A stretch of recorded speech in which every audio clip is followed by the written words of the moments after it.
La journée a commencé comme les autres, mais pour moi, c'était le premier jour chez Lumière Dynamics, une entreprise qui, je l'espérais, serait le début d'une nouvelle étape dans ma vie professionnelle. Dès mon entrée dans l'imposant bâtiment, un mélange d'anxiété et d'excitation m'envahit. Je savais qu'en raison de ma condition auditive, la communication serait un défi, mais j'étais déterminée à faire connaître ma présence. La réception était accueillante, avec des murs recouverts de verre et des plantes qui donnaient une touche de vie à l'environnement d'entreprise. J'ai été conduit à la salle de réunion, où je serais présenté à l'équipe. En entrant, j'ai senti les regards curieux et dans certains cas, dédaigneux de mes nouveaux collègues. J'étais l'intrus, le seul à ne pas communiquer verbalement. Je pense que tu vas t'y habituer, pensais-je, essayant d'ignorer le sentiment d'inconfort. Bonjour à tous. Voici Colette, notre nouvelle membre, dit mon superviseur Pierre avec un sourire qui n'atteignait pas ses yeux. Il a continué à parler, mais je pouvais dire que beaucoup de personnes présentes dans la pièce étaient déjà distraites. Elle a une façon différente de communiquer, a-t-il poursuivi, soulignant le mot différente avec un ton sarcastique qui ne m'est pas passé inaperçu. J'ai senti mon visage chauffer, mais j'ai pris une profonde inspiration. Que pourrais-je faire ? Ma communication se faisait par des gestes, des expressions et des regards. Dès la fin des présentations, j'ai essayé de m'insérer dans la conversation en levant la main pour montrer que je voulais contribuer. Mais Pierre, d'un geste méprisable, ignora ma tentative. « Passons à ce qui compte vraiment », dit-il en s'arrêtant pour me regarder avec dédain. La réunion a suivi son cours et j'ai gardé un œil sur les chuchotements et les rires subreptices. L'atmosphère dans la salle était lourde et j'ai remarqué qu'il y avait des tensions dans l'air. Pendant que les autres discutaient des projets, j'observais les interactions, remarquant les regards et les expressions qui révélaient mécontentement et frustration. C'était comme si j'étais dans un monde à part, où ce qui comptait le plus n'était pas les mots, mais les sentiments inexprimés. « Tu ne vois pas ça ?» ai-je pensé en regardant l'un des graphiques présentés par Pierre. Il était tellement concentré sur sa propre rhétorique qu'il ne remarqua pas les détails qui lui sautaient aux yeux. La dynamique d'équipe était un labyrinthe d'émotions que je savais pouvoir aider à résoudre, mais comment pourrais-je y parvenir si personne n'était prêt à écouter ? Lorsque la réunion s'est finalement terminée, j'ai quitté la salle avec un mélange de frustration et de solitude. Que pourrais-je faire pour me faire entendre ? La réponse semblait lointaine. En parcourant les couloirs de lumière, j'ai aperçu Élise, une collègue qui semblait plus accueillante. Elle m'a accueilli avec un sourire sincère. « Salut Colette. Comment s'est passée ta première rencontre ?» demanda-t-il en se penchant pour mieux entendre. J'ai fait un geste de consternation, et en réponse, elle a secoué la tête. « Ne t'inquiète pas de ce que Pierre a dit. Il est compliqué. Mais tu trouveras ta place ici, crois-moi. » Ces mots m'ont donné un peu d'espoir. Peut-être que je dois trouver une autre façon de communiquer, ai-je pensé en me dirigeant vers mon nouveau bureau, rempli de papiers et d'un ordinateur que je connaissais à peine. Mon esprit bouillonnait d'idées, mais la peur d'être à nouveau ignoré était paralysante. J'ai regardé le cahier sur la table et j'ai commencé à griffonner quelques notes. Peut-être pourrais-je utiliser des dessins et des graphiques pour exprimer ce que j'ai observé. C'était un début, un premier pas vers quelque chose qui pourrait être plus que du silence. Au fur et à mesure que l'après-midi avançait, j'ai réalisé que même au milieu du tumulte des voix, j'avais quelque chose à offrir. Le silence pourrait être puissant, si je savais comment l'utiliser. Le jour de la présentation avait été un désastre. Je me souviens de chaque instant, de chaque regard de désapprobation, comme s'ils étaient ancrés dans ma mémoire. L'atmosphère dans la salle de réunion était chargée. L'expression sur le visage de chacun de mes collègues révélait de la frustration. Pierre, avec son air arrogant, dominait la table de sa présence oppressante. Moi, assis dans un coin, observant en silence, j'essayais de me faire entendre, mais il me semblait que les mots que je voulais prononcer n'atteignaient jamais mes lèvres. Après la réunion, pendant que les autres se dispersaient, je restais assis, dans un état de désolation complète. En essayant de me ressaisir, j'ai décidé qu'il était temps d'essayer une fois de plus. Je me lève et m'approche de Pierre, concentré sur son téléphone. « Pierre », fais-je signe avec mes mains, essayant d'attirer son attention. Il m'a regardé avec une expression dédaigneuse. « Colette, tu ne réalises pas que ce n'est pas le moment ? Nous devons penser à des solutions, pas à d'autres problèmes, » a-t-il dit, la voix pleine de sarcasme. Le cœur se serra dans ma poitrine. Je ne voulais pas être un problème, Je voulais faire partie de la solution. Je détournai le regard, sentant les larmes couler dans mes yeux. C'est alors qu'Élise s'approcha. Toujours gentille et compréhensive, elle m'a fait un sourire encourageant. Et, Colette, n'abandonne pas. Tu as quelque chose de spécial. Nous le ressentons tous, même si nous ne savons pas l'apprécier, dit-elle en posant sa main sur mon épaule. Ces mots étaient comme un baume pour mon âme blessée. Mais comment puis-je me démarquer si personne n'écoute ce que je dis? Ai-je demandé? La frustration transparaît dans mon ton. Élise sourit. Peut-être devriez-vous essayer une approche différente. Utilisez vos observations, vos dessins. Vous voyez toujours des choses que nous ne voyons pas. C'est une force, pas une faiblesse, a-t-elle encouragé. L'idée a commencé à germer dans mon esprit. Pourrais-je vraiment utiliser mes talents d'observation de manière à attirer l'attention? J'ai décidé oui. Sur le chemin du retour, j'ai acheté un cahier. En arrivant, je me suis assis à table, un stylo à la main. J'ai commencé à enregistrer tout ce que j'avais remarqué lors de la réunion. La dynamique entre collègues, les mouvements subtils, les expressions faciales. J'ai dessiné des graphiques simples, représentant les tensions que je percevais entre les membres de l'équipe. Chaque doodle était une façon de m'exprimer, une tentative de traduire ce que je ressentais en quelque chose de visuel. Les jours suivants, je me suis plongé dans ce projet, y consacrant toutes les heures dont je disposais. Mes dessins sont devenus plus élaborés et j'ai commencé à créer une méthode de communication combinant illustration et notes. Le journal est devenu le reflet de mon esprit, une manière d'extérioriser ce que j'observais. Un matin, alors que je révisais mes notes, un email est arrivé de l'équipe invitant tout le monde à une nouvelle réunion. Le cœur s'emballa. C'était l'occasion de partager ce que j'avais créé. J'élèverais la voix, même si c'était à travers ce que je dessinais. En entrant dans la salle, je vis Pierre déjà assis, sa posture arrogante occupant le centre de la table, comme toujours. J'ai pris une profonde inspiration et me suis préparé pour une autre journée de défi.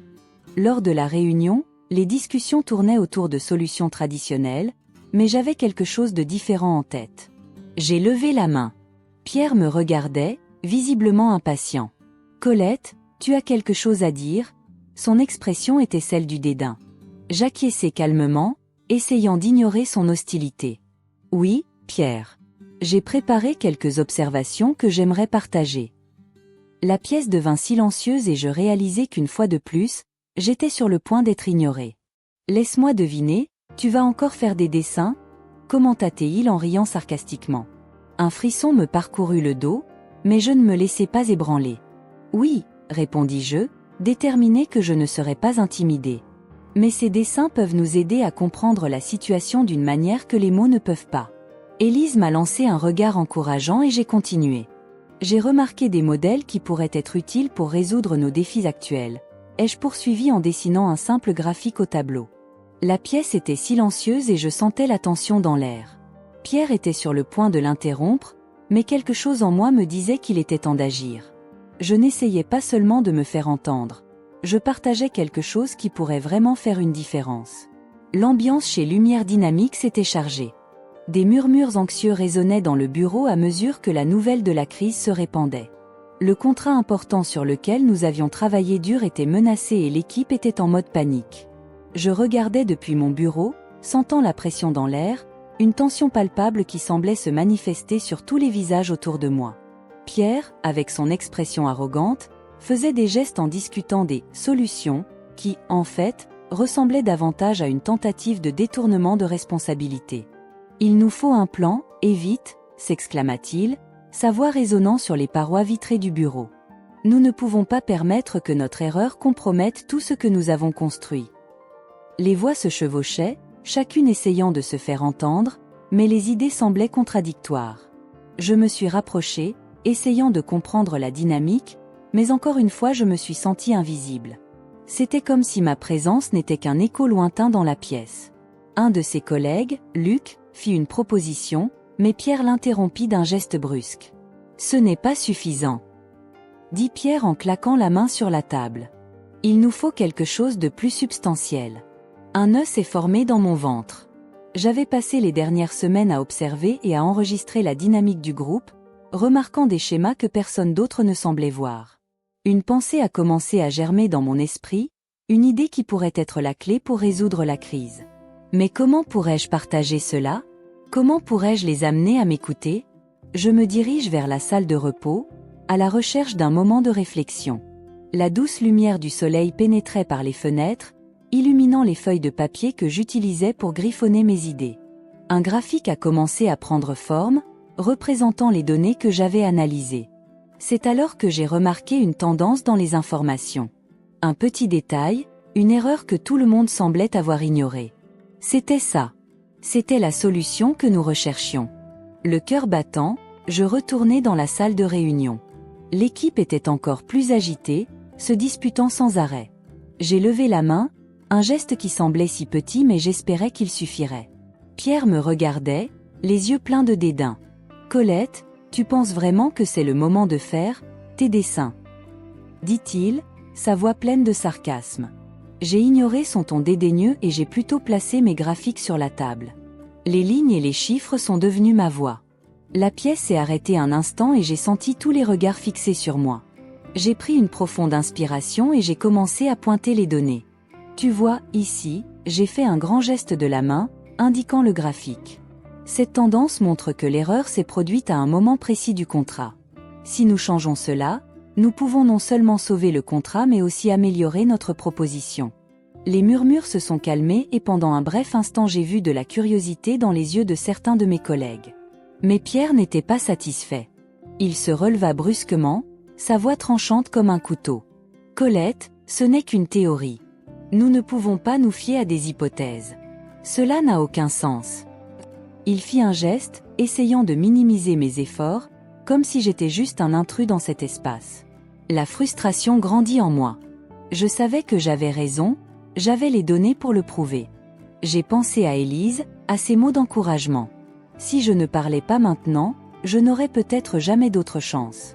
Pierre, ce n'est pas qu'une théorie, ai-je essayé de garder ma voix calme. Ces graphiques, ils montrent des données concrètes. Si vous m'en donnez l'occasion, je pourrais mieux l'expliquer. La tension dans la salle était palpable. Les expressions de mes collègues alternaient entre scepticisme et intérêt croissant. Pierre, cependant, était déterminé à me faire taire. Il croisa les bras, me défiant. « Pensez-vous vraiment que vous pouvez mieux comprendre cette situation que nous? Vous n'êtes pas en mesure de décider ici, Colette. » J'ai hésité, mais une vague de détermination m'a submergée. Il était temps de me battre pour ce en quoi je croyais. J'ai regardé Pierre et en silence, j'ai décidé que je ne me laisserais pas abattre. Après tout, qu'était le leadership sinon le courage de se lever au milieu du silence et du doute? La pression dans le bureau de Lumière Dynamics était palpable.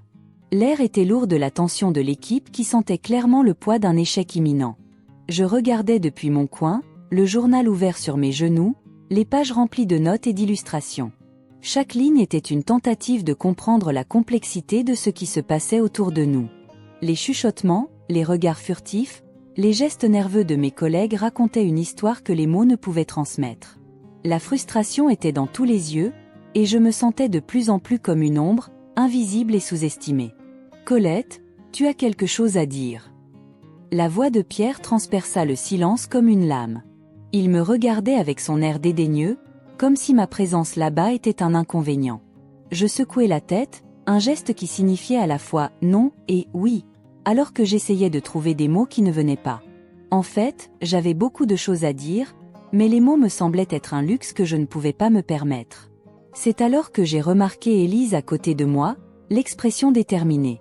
Elle a toujours été l'une des rares à reconnaître la valeur de ce que j'apportais, même si ce n'était pas en mots. « Colette, tu dois partager tes observations. Tu vois des choses que nous ne voyons pas, » murmura-t-elle, sa voix portant un encouragement dont j'avais besoin. « Mais Pierre... » Commençai-je, mais Élise m'interrompit d'un regard ferme. « Préparons quelque chose. Vous devez être entendu. Montrons-leur, » a-t-elle déclaré avec un geste excité. Ce soir-là, alors que les autres se dispersaient, Élise et moi étions assis ensemble à une table de café, entourés de papiers et de stylos de couleur. J'ai dessiné des graphiques et noté des idées pendant qu'elle préparait une présentation. Chaque croquis que je faisais semblait prendre vie et l'espoir commençait à naître dans ma poitrine.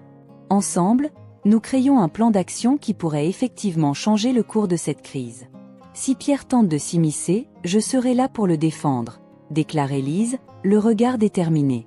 J'ai ressenti une vague de gratitude de l'avoir à mes côtés. Merci, Élise. Vous n'avez aucune idée de ce que cela signifie pour moi, répondis-je en faisant des gestes avec mes mains pour exprimer mon appréciation. Un matin, l'ambiance dans la salle était encore plus tendue que d'habitude. Le jour de la présentation approchait et je sentais mon cœur s'emballer rien qu'en pensant à la réaction de Pierre. Et, comme un présage, il entra dans la pièce avec une expression qui avertissait que quelque chose n'allait pas. J'ai entendu des rumeurs selon lesquelles un spectacle était en préparation, a-t-il lancé, la voix pleine de sarcasme. J'espère que l'équipe ne perd pas de temps avec des idées irréalistes. Il me regarda droit dans les yeux, ses yeux brillants d'une arrogance qui me donna envie de reculer. Ce n'est pas ça, s'avança Élise, d'un ton assuré. Colette a une approche différente qui peut nous aider. Donnez-lui sa chance. Pierre éclata de rire, un son qui résonna dans la pièce comme le tonnerre. Et crois-tu vraiment qu'à un truc comme elle puisse apporter quelque chose d'utile ? Soyons réalistes. J'ai senti la chaleur monter à mon visage. Pierre, si tu me donnes une chance, ai-je essayé de commencer, mais il m'a encore interrompu. Silence. Ce dont nous avons besoin maintenant, ce sont d'idées solides, pas de rêveries. La pièce est devenue silencieuse et j'ai eu l'impression d'être dans un labyrinthe sans issue. Mais au lieu de me laisser abattre, quelque chose en moi a commencé à s'éclairer.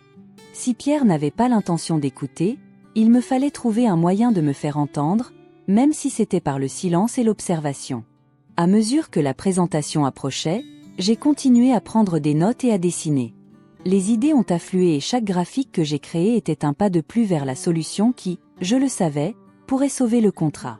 La pression montait, mais en même temps, il y avait en moi une détermination grandissante. Je n'étais pas qu'un employé, j'étais un observateur, et les changements que j'ai constatés pourraient être la clé de tout.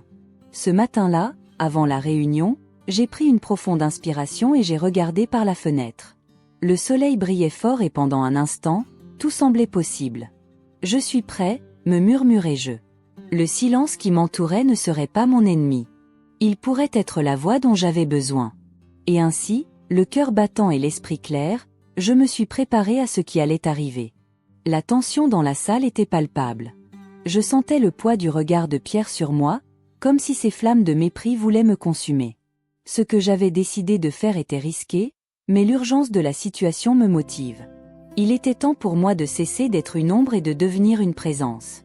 D'un geste ferme, j'ai demandé à tout le monde de se réunir à nouveau autour de la table. Le silence qui suivit fut assourdissant. « Colette, tu penses vraiment que c'est une bonne idée ?» demanda Élise avec un air inquiet. La sincérité de son ton m'a réconfortée, mais la peur de l'échec palpitait toujours dans mon cœur. J'ai pris une profonde inspiration, les dessins et graphiques que j'avais passé des jours à créer étaient disposés devant moi, prêts à être présentés. Oui, lui ai-je fait signe, avec un sourire déterminé, en regardant l'équipe qui se réinstallait. J'ai besoin que tout le monde entende ce que j'ai à dire. Pierre croisa les bras, visiblement sceptique. Qu'est-ce que tu vas nous apprendre, Colette ? Nous avons ici des professionnels expérimentés. Sa voix était pleine de sarcasme, mais je ne me laisserai pas abattre. J'avais quelque chose à montrer, quelque chose qui pouvait tout changer. La main stable, j'ai commencé à montrer les graphiques. Ici, a-t-il déclaré en désignant le premier graphique, nous pouvons voir une tendance que nous n'analysons pas correctement. Si nous regardons ces données, nous remarquons qu'il y a une divergence dans les évaluations des risques qui est peut-être passée inaperçue. Le murmure de l'équipe s'est accru à mesure qu'ils regardaient les graphiques que j'avais préparés. J'ai ressenti un léger soulagement. C'est absurde, Colette, l'interrompit Pierre avec dédain. Vous ne pouvez pas simplement tracer une ligne et penser que vous en savez plus que toute l'équipe. L'analyse des risques est complexe. Je sais que c'est complexe, répondis-je en faisant un geste ferme. Mais c'est précisément cette complexité que nous avons ignorée. Regardez les résultats.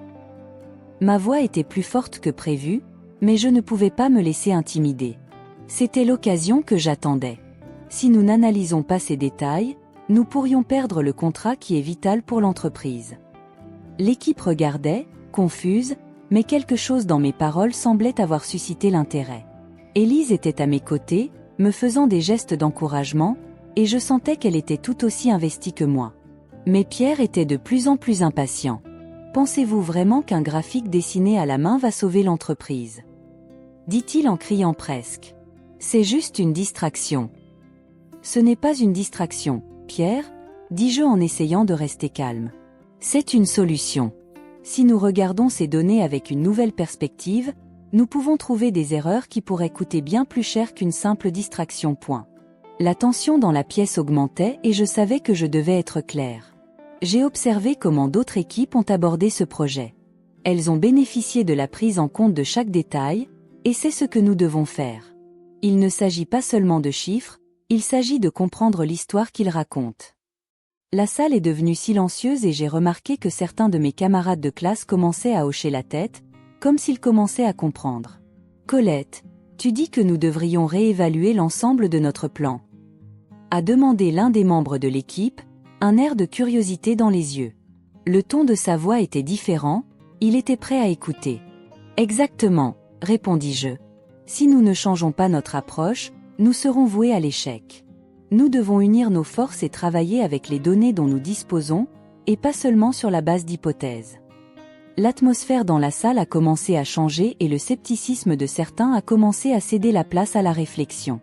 Pierre, dans un dernier effort pour démystifier ce que j'avais présenté, s'est lancé dans une attaque personnelle.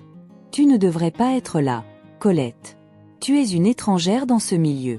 Tu n'as pas assez d'expérience pour faire des suggestions. Ces mots coupaient comme des lames, mais je ne pouvais pas me laisser ébranler. Pierre, lui dis-je, ce n'est pas une question d'expérience en années, mais de qualité de perception. Ce que je vois pourrait sauver notre équipe. J'avais l'impression que la pièce commençait à se diviser. Certaines personnes semblaient commencer à voir la valeur de ma perspective, tandis que d'autres étaient encore enfermées dans la vision étroite que Pierre essayait d'imposer. Et ainsi, alors que la pression montait et que l'incertitude planait dans l'air, j'ai réalisé que ce qui comptait vraiment n'était pas seulement les mots, mais aussi le courage de se faire entendre, même lorsque l'on était entouré de silence. J'étais déterminé à faire résonner ma voix, non seulement pour moi, mais pour tous ceux, comme moi, qui se sentaient sous-estimés et invisibles. L'air était épais dans la salle de réunion, comme si la tension pouvait être coupée avec un couteau. L'équipe se regroupait nerveusement, les visages marqués par l'inquiétude et la hâte. Alors que Pierre insistait pour revoir les données, j'ai senti mon cœur s'emballer. Le moment décisif était arrivé. J'ai regardé autour de moi et j'ai vu le découragement sur les visages de mes collègues. Ils étaient tellement concentrés sur leur propre voix qu'ils ne se rendaient pas compte de la gravité de la situation. Il était temps pour moi de me faire entendre, même si les mots ne sont pas mon moyen de communication. Je me levai, et d'un geste ferme, demandai la parole. La pièce devint silencieuse et tous les regards se tournèrent vers moi. Pierre eut une expression dédaigneuse, mais il était trop tard pour reculer. Mon journal en main, j'ai commencé à présenter les graphiques que j'avais créés. Ils étaient le fruit de semaines d'observation méticuleuses. Chaque ligne, chaque point ne représentait pas seulement des données, mais un récit que personne d'autre ne semblait avoir remarqué. Regardez ici, ai-je commencé en désignant le graphique qui montrait une tendance inquiétante. Ce pic ici représente une erreur dans le contrat qui a été ignorée. Ce n'est pas seulement un chiffre, c'est un échec qui pourrait tout nous coûter. Pendant que je parlais, j'ai utilisé mes compétences en communication non verbale pour souligner la gravité de la situation. Mon cœur battait à tout rompre, mais je sentais une vague de détermination m'envahir. Pierre se leva, m'interrompant d'un ton arrogant. « Colette, tu penses vraiment que ces graphiques peuvent remplacer une solide analyse de marché ? Tu ne comprends rien à ce qui se passe ici. » Ces paroles ont été un coup dur, mais je ne me suis pas laissé abattre. J'ai regardé dans les yeux de l'équipe, qui semblait désormais plus attentive, et j'ai continué. « Je comprends plus que tu ne le penses, » répondis-je, utilisant des gestes expressifs pour clarifier mon point. J'ai remarqué des détails qui ont été négligés. La confiance repose sur des informations précises.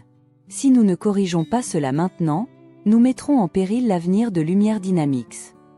La pièce était extrêmement silencieuse et je pouvais dire que certains membres de l'équipe commençaient à remettre en question le leadership de Pierre. L'atmosphère changeait. Puis, dans un accès de rage, Pierre s'écrie « Et toi, Colette, qui t'a donné le droit de remettre en question mes décisions ? Tu es un intrus dans cette démarche. » À ce moment-là, quelque chose en moi s'est allumé. Et toi, Pierre, qui t'a donné le droit d'ignorer les voix qui sont là pour t'aider? Le courage m'a envahi et je savais que c'était mon moment. Vous êtes tellement concentré sur le maintien de votre statut que vous ne voyez pas l'erreur que vous êtes sur le point de commettre. Je ne suis pas là pour prendre votre place, mais pour m'assurer que nous avons tous un avenir. L'équipe a commencé à murmurer et les expressions ont changé. Ils commençaient à réaliser la vérité dans mes paroles. Pierre, visiblement ébranlé, tente de reprendre le contrôle, mais la confiance qu'il avait autrefois lui échappe. C'est absurde. Personne ici ne t'écoute. Cria-t-il, mais sa voix était plus faible. Peut-être parce que tu n'écoutes personne, répondis-je, l'adrénaline circulant dans mes veines. Le véritable leadership ne consiste pas à crier le plus fort, mais à écouter ceux qui vous entourent.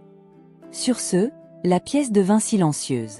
Pierre, dans un moment de vulnérabilité, baissa les yeux, comme s'il réalisait que son arrogance l'avait amené à ignorer non seulement moi, mais aussi l'équipe elle-même. La tension était palpable et je voyais certains collègues commencer à hocher la tête en signe d'accord. Finalement, une de mes collègues, Anna, qui était restée silencieuse jusque-là, a levé la main. Je suis d'accord avec Colette. Ce qu'elle dit est logique. Nous avons besoin d'elle sur ce projet. Ces paroles étaient comme un écho de soutien qui résonnait dans toute la salle. Pierre, vaincu, tente de se relever. Ce n'est pas possible. Nous devons suivre mon plan. Mais la résistance dans sa voix s'estompait. L'écho du silence que j'avais apporté s'est transformé en une nouvelle compréhension. Ce qui a commencé comme un défi est devenu une opportunité. Moi qui avais été sous-estimé, j'étais enfin perçu comme un leader. La réunion s'est terminée sur une nouvelle direction. Colette, la nouvelle employée silencieuse, avait gagné l'attention et le respect de l'équipe. Pierre, en revanche, est contraint de se confronter à ses échecs. Le véritable écho du silence n'était pas seulement l'absence de mots, mais la présence d'un potentiel sur le point de s'épanouir.